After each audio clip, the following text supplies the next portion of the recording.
જય શ્રી કૃષ્ણ. ગુરુવારના અપડેટ વિડીયોમાં તમારું હાર્દિક સ્વાગત છે. જે પ્રમાણે આપણે વીકલી એનાલિસિસ કરીએ છીએ એ પ્રમાણે મારું એક વીકલી એનાલિસિસ ચાલુ જ રહેશે. ક્યાં સુધી ચાલુ રહેશે મને નથી ખબર, પણ હું બને ત્યાં સુધી પ્રયત્ન કરીશ કે હંમેશા ચાલુ રાખું, એટલે મારા મગજમાં શું ચાલે છે એ તમને ખ્યાલ આવે અને કદાચ તમે એનાથી બેનિફિટ થઈ શકો. જો તમને એનાથી રિસ્ક પણ થાય તો એના પર મારો કોઈ જ અધિકાર કે ખોટ નથી. માટે હું કોઈ પણ જાતનું તમને લોકોને ટિપ્સ કે એવું કશું આપવું કે અપાઈ જાય તેમાં બહુ જ શાંતિથી પોતાની ધીરજથી તમે એ પ્રમાણે કરજો. અત્યાર સુધી આપણે જે પ્રમાણે વાત કરી ગયા એ પ્રમાણે જ્યારે મને આ બાઉન્સ લાગે છે તો હજુ પણ મને બાઉન્સ જ લાગે છે. બાઉન્સ લાગ્યા પછી હજુ નીચેની એક લેગ બાકી છે એવું મને હજુ પણ ફીલ થઈ રહ્યું છે. જ્યારે 1-2 દિવસમાં માર્કેટ 24,200ની આસપાસ પહોંચ્યું ત્યાં ઘણા બધા લોકોને એવું લાગ્યું કે આ વસ્તુમાં કરેક્શન ફિનિશ થઈ ગઈ છે અને હવે માર્કેટ ઉપરની તરફ જશે.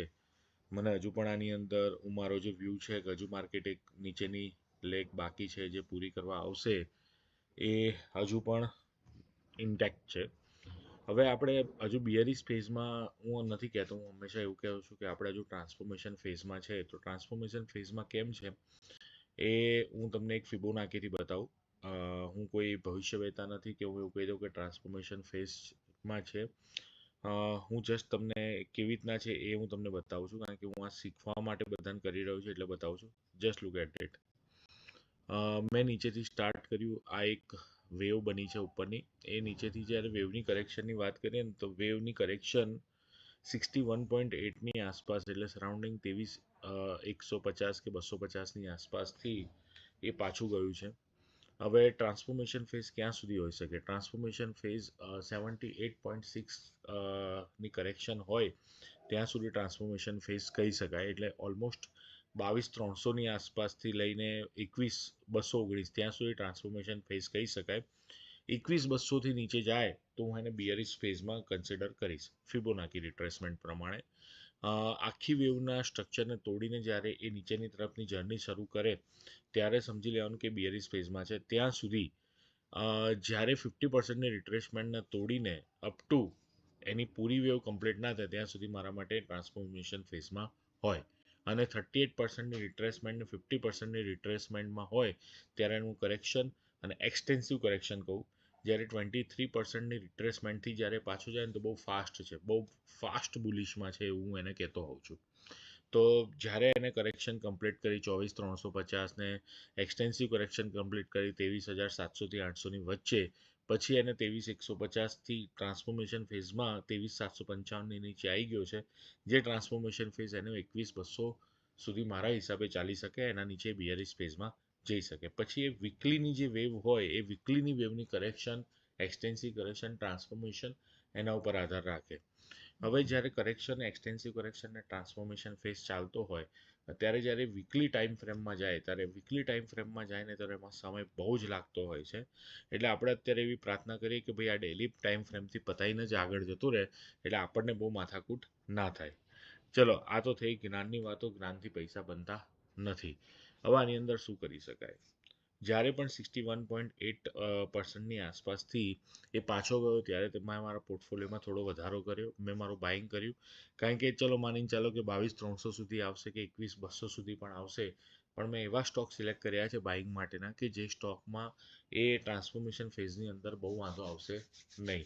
કારણ કે ટ્રાન્સફોર્મેશન ફેઝમાં જનરલી બહુ ઓવરબોટ સ્ટોક હોય ને તો એ ઓવરબોટ સ્ટોક જ પડતા હોય છે.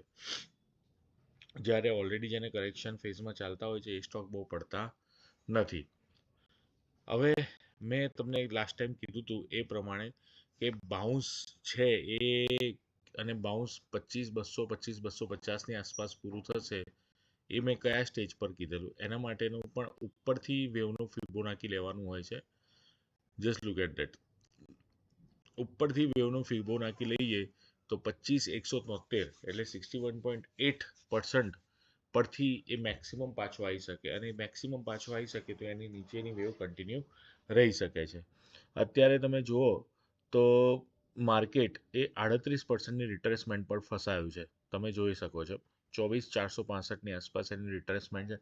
જો બહુ પ્રિસાઇઝલી જ્યારે પણ આપણે બનાવતા હોઈએ છીએ ત્યારે બહુ પ્રિસાઇઝલી એક્ઝેક્ટલી એ નંબર પરથી પાછું જતું નથી, કારણ કે ઉપર નીચે લાઈન ખેંચવામાં અને એ પ્રમાણે પ્રોબ્લેમ થાય. પણ મોટી 24,400 થી 24,500ની વચ્ચે એ ફસાશે, અને એ પ્રમાણે તમે જોઈ શકો છો કે અત્યારે લાઈવ માર્કેટમાં પણ જોઈ શકો છો કે ફસાઈ શકે છે.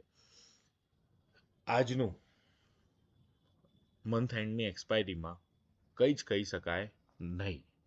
એટલે ગમે ત્યારે ઉપર જાય, ગમે ત્યારે નીચે જાય. એટલે આજની એક્સપાયરીમાં કંઈ કહી શકાય નહીં. આજની એક્સપાયરીમાં તો એવું બની કે 24,500 પણ તોડે અને પાછું નીચે પણ આવી જાય. એટલે હું મંથલી એક્સપાયરીમાં બહુ ધ્યાનમાં દેતો નથી. એટલે મોટી આપણે 25,100થી લઈને 25,300 વચ્ચે સુધી આપણે હજુ ટ્રાન્સફોર્મેશન ફેઝમાં જ છે. એની ઉપર જશે, એની ઉપરની વેવ બનાવવાની સ્ટાર્ટ કરશે, અને પછી 26,400ને ઉપર કમ્ફર્ટેબલ તોડશે તો આપણે માની શકીએ કે આપણે હજુ બુલ માર્કેટમાં પાછા આવી ગયા છે. તો હવે આની અંદર મેં તમને પહેલાં જ કીધું એ પ્રમાણે મેં મારો પોર્ટફોલિયો થોડો વધારી દીધો છે, પણ એની અંદરનું જે કેપિટલ છે, કેપિટલ ઇન્ફ્યુઝ બહુ ઓછું કર્યું છે. એટલે કે ટ્રાન્સફોર્મેશન ફેઝના એન્ડ પર કદાચ મારે બીજું કેપિટલ એડ કરવું પડે તો બીજું કેપિટલ એડ કરી શકું છું. બીજું, મેં તમને જે પ્રમાણે કીધું હતું કે હું નવી શોર્ટ્સ માટેની એક નવો શોર્ટ કરીશ, તો એ નવા શોર્ટ માટેનું એક સ્ટોક આપીશ. તો અત્યારે મારા માટે નવા શોર્ટ માટેનો સ્ટોક છે બજાજ ઓટો. કેવો મસ્ત સ્ટોક છે. Correction, extensive correction, transformation force થઈને એ અત્યારે ઓલમોસ્ટ બેરિશ ફેઝમાં આવી ગયો છે. આની અંદરનો મારો ટાર્ગેટ મોટાભાગે 8500 8700ની આસપાસનો છે. તો આની અંદર મેં બિયર પુટ સ્પ્રેડ ચાલુ કર્યું છે. Bear put spread, just look at that. હું મારા ઓર્ડર્સમાં બતાવું. એની અંદર મેં છે ને 300નો પુટ બાય કર્યો છે અને 85નો પુટ સેલ કર્યો છે. એટલે નુકસાન બહુ ઓછું થાય અને એ પ્રમાણે થઈ શકે. તમે જોઈ શકો છો સ્ક્રીન ઉપર, મેં બજાજ ઓટોનો 300નો પુટ બાય કર્યો છે અને 8500નો પુટ સેલ કર્યો છે. અત્યારે આની અંદર લોસ છે. 343ની બાઇંગ છે મારી પુટની, અને અત્યારે 287 ચાલી રહ્યું છે. પણ ઓલમોસ્ટ હું તમને કહી દઉં કે હું આની અંદર 20,000 ટોટલ પ્રોફિટ થાય ત્યાં સુધીનો જઈ શકું છું. અદાણીમાં મેં પણ સારો એવો પ્રોફિટ બુક કર્યો. હવે બજાજ ઓટોમાં જોઈએ કે મને પ્રોફિટ થાય છે કે લોસ થાય છે. અદાણીએ જેટલો મને પ્રોફિટ આપી દીધો, તો હું દર મહિને એક શોર્ટ કરીશ ને તો પણ મને, ધારો કે દરેક મહિને લોસ જશે ને તો મને ચિંતા નથી. હવે તમને એવું લાગતું હશે કે બજાજ ઓટોમાં પુટ કેમ બાય કર્યું, ફ્યુચર શોર્ટ કેમ ના કર્યું? કારણ કે અત્યારે માર્કેટ ઉપરની સાઈડ છે. માનીને ચાલો કે હું રોંગ થયો અને માર્કેટ અત્યારે ને અત્યારે એની કરેક્શન પૂરી કરીને બુલ ફેઝમાં જતો રહ્યો, તો આ સ્ટોક છે ને બહુ મોટો બુલિશ સ્ટોક છે. તમે જુઓ, આ સ્ટોકે બહુ જ સારું એવું રિટર્ન આપ્યું છે લોકોને. બજાજ ઓટોએ તમે સમજી લો કે ઓલમોસ્ટ 2023માં 350 પર હતો માર્ચમાં, અને ઓલમોસ્ટ એક વર્ષમાં 12,300 12,800, એટલે almost 4 times in 1.5 years. So much bullish. અને કદાચ હું આના પર શોર્ટ કરી રહ્યો છું એ પણ એના કારણે, કારણ કે 4 ટાઈમ્સ વધી ગયો છે 1.5 યર્સમાં. ઓકે, ચલો આજનું અહીંયા સેશન પૂરું કરીએ. કન્ક્લુડ કરતાં પહેલાં તમને કહી દઉં કે હજુ સુધી પણ હું મારા એ સ્ટેન્ડ ઉપર કાયમ છું કે આપણે ટ્રાન્સફોર્મેશન ફેઝની અંદર છે. સેકન્ડ થિંગ, શોર્ટ માટેનું મેં તમને એક બજાજ ઓટો આપી દીધો છે. થર્ડ થિંગ, મેં મારો પોર્ટફોલિયો વધાર્યો છે, પણ મારો પોર્ટફોલિયો વધારવા મેં હજુ સુધી મારા 30% મની જ ઇન્ફ્યુઝ કર્યા છે. એટલે બીજા સારા સ્ટોક્સ મેં લીધા છે, પણ એની અંદર મેં મારી ફૂલ ફ્લેજ અમાઉન્ટ નથી નાખતો, જે હું એક સ્ટોકમાં મની મેનેજમેન્ટમાં નાખતો હોઉં છું, પણ એમાં 20 to 30% જ મેં નાખ્યા છે. ઓકે, આ ગુરુવારનો વિડીયો હું અહીંયા ફિનિશ કરું છું. ચલો, જય શ્રી કૃષ્ણ.